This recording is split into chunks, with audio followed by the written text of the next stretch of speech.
Azken hilabetetan asko izin gara ratien feminismora hurbildu garen gazteak. Horrena adibide dire martxan dekogu zen gazte talde feministak.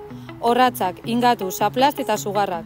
Baina talde antolatutatik haratago, greba feminista orokorreko aurrelanketan be, 10 gazte batu gara antolakuntzara. Potentzial honetatik eta gazte feminista guztio batuteko ilusinotik sortuten da ganbara feminista. Ganbara bat, danon teiatu izin daiten, ganbara bat, erabiliko eta konpartiduko dugu zen 10 tresna gordetako, feminismotik eta gaztetasunetik. Ganbara feminista martxoak 9 ospatuko dugu, Areatzako Laminetxe gaztetxean.